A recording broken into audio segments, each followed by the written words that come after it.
Hey everybody, welcome to Lore Friday for July 17th, 2020. I'm your host, DM Galabond.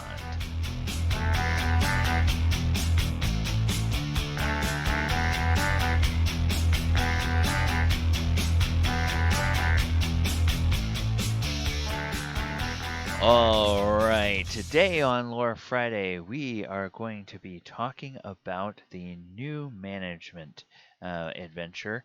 This is something that is a part of the Princes of the Apocalypse that we have been working through. But it is the first thing we were going to do is talk a little bit about how this adventure fits into the structure of the overall campaign. So let's go ahead and get on with that bit of the show. All right, so the adventure is set up, and we've talked about this before, where the main storyline, Princes of the Apocalypse, where you're tracking down the activities of these elemental cults, doesn't start until your characters are level 3. So if you want to put them in this environment and get them up to speed, if you will, then they put a town, or they use the town of Red Larch, which is set in the Sword Coast, and they put some low-level events around them, which we've talked about in the weeks past, that will help your characters get from level 1 to level 3. Then when you hit level 3, you have adventures in earnest that begin tracking you down the path of one or more of these elemental cults. The problem is that following the story of these elemental cults, there are level gaps.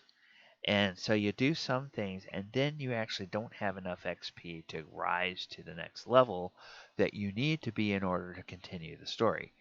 So they had to come up with what they call side treks, and new management is a new side trek. And each of these side treks is keyed to a certain level of experience. So if you find yourself at a point as the DM where your party doesn't have enough experience to go to the next level, and if you're the kind of DM that doesn't want to just use the milestone and raise them to the next level so they can go on with the story, you can then put them into one of these side treks and use that. Now, each side trek has a very tangent relationship with the main storyline, so there is a tiny point of connection, but they're very different and unique, and the focus of each one is something away from the action of the main story. I kind of like that as a DM who enjoys mining existing campaigns for different modular parts that I can take out and put into my own homebrew narrative, because then I can take a location like this location where new management happens, and I can put it into one of my homebrew games, and I have pre-made maps, I have pre-made NPCs, I've got a story of some things that are going on. All I have to do is change a few details, and voila, now it's something that can be part of my game, and is not necessarily tied to the Princes of the Apocalypse anymore. So new management, like I said, is the first of these side treks, and it's keyed for level 3. It happens at a place called the Barge Right Inn, which is on a river, downriver from the town of Yartar. And there's several key players here. But the two that are most important are Chalaska Murin, who is a who is a I'm sorry. The innkeeper is Nalasker Thaland, and he's an operative for the Zentarum, and he has got to make a supply run to Waterdeep because the barge that normally carries his supplies is running late, and he also needs to consult with his Zentarum superiors in Waterdeep. So his problem is he needs somebody to run the inn.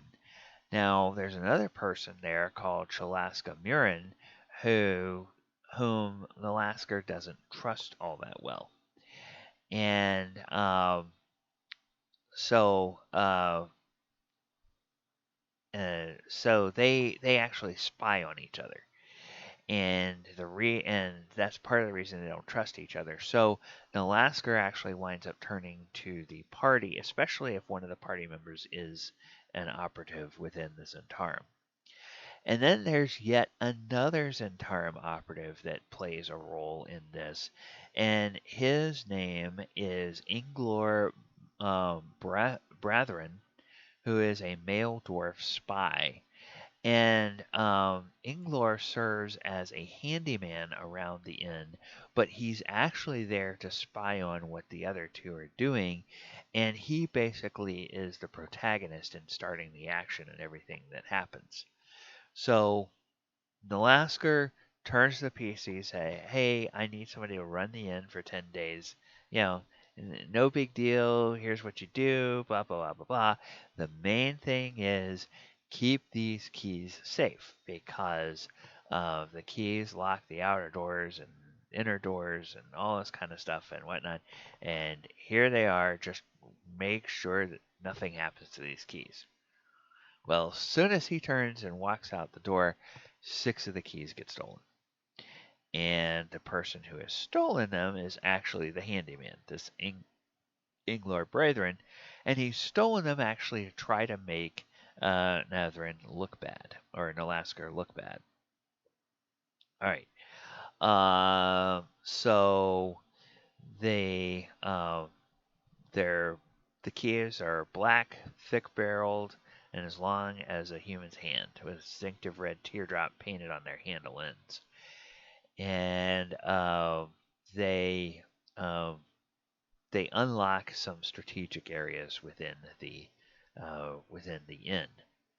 So when it becomes clear that the keys are missing, Chalaska sounds the alarm and doubles the guards. And then the uh, then there's suspicion that comes around, uh, and Chalaska comes to the new innkeeper and starts demanding what they're going to do um, about the missing keys. And then there's a person named Kendrin, um, who is a guest at the inn, and there's another person named Grindo who's also a server at the tavern, and he gets passed a note. And he doesn't know where the note comes from, but the note reads, "Tell Kendrin Feldar it's Chalaska." And so he doesn't quite know what that means and everything, and so there's a whole bunch of suspicion that's always pointing around everywhere. And you know, there's already people that distrust each other, and if somebody confronts this Kendrin, he will run away, and then if he tries to get cornered or if somebody pulls a weapon on him, he will pull a weapon on them. And then while that's going on, there's a burglary at the strong room. Well, of course, one of the keys that's missing is a strong room. And Inglor is behind this theft. Now, he doesn't really steal it because he's loyal to the Zentarum, but he takes it and he hides it somewhere else to make everybody think it's been stolen. And then the general alarm goes up and everything is going crazy. And so the whole point of this entire encounter is just to try to find these keys and try to figure out who has them and try to figure out what's going on. So it's basically this really nicely set up small, they call it an inn, but it's almost like a little hamlet here uh, that can be easily used and dropped into another game and renamed and used for whatever purpose you want. The places for the GM's use, the places are all labeled. So you have the outer gate in Z1. You've got paddocks for rent where people can put horses or things like that or wagons. There's an inner gate, market stalls, the inn itself, and then the inn stables. And so then you have these other buildings that are sitting around here that are able to be populated and filled up, and you can figure out what you want to do with them. So this is kind of a um, really nice little adventure here, and because of the fact that everybody you're dealing with is humanoid, it's very easy to move this to a different setting, to a different rules edition. All you have to do, and even a different location, you can just, change the name slightly to make it fit in with whatever you're doing. So, like if you want to put this in a homebrew world, that's great. Uh, swap out the people, the different races and classes or whatever of the different NPCs that you run into here, and you can just make this run very well. Um, it's probably the thing I like about this the most is that it gives you an inn with separate stables and then several other buildings that you can play with, and you can fill that up and populate it however you want to. I think I would play this off like it's a separate little hamlet and maybe go ahead and run it that way. Maybe it's a hamlet on a trade route because clearly the Z4 area over here uh, is market stalls and things like that. And most of the time, a hamlet wouldn't have that kind of stuff. Or it might be a hamlet that's having a festival at a certain time of year. Maybe some kind of religious festival, and a whole bunch of pilgrims come to this particular hamlet for this festival, and so they all congregate there, and you could say that that's what all those tents are. Yeah, there's countless different ways you could spin this, but that's the thing that I like about it. Like I said, this is out of Princess of the Apocalypse. That was published in the spring of 2015. It was the second campaign length adventure, hardback adventure that was published by Wizards of the Coast for Dungeons and Dragons 5e. If you have played this adventure, or if you have run this adventure, what did you like or what did you dislike about the Barge Ride In, either as a player or as a DM? I'd be curious to know. Put those in the comments. Speaking of comments, if you like what we're doing here on the channel, go ahead and subscribe and click the notification bell. That way you'll hear about as soon as we post any new content to the channel, we will let you know.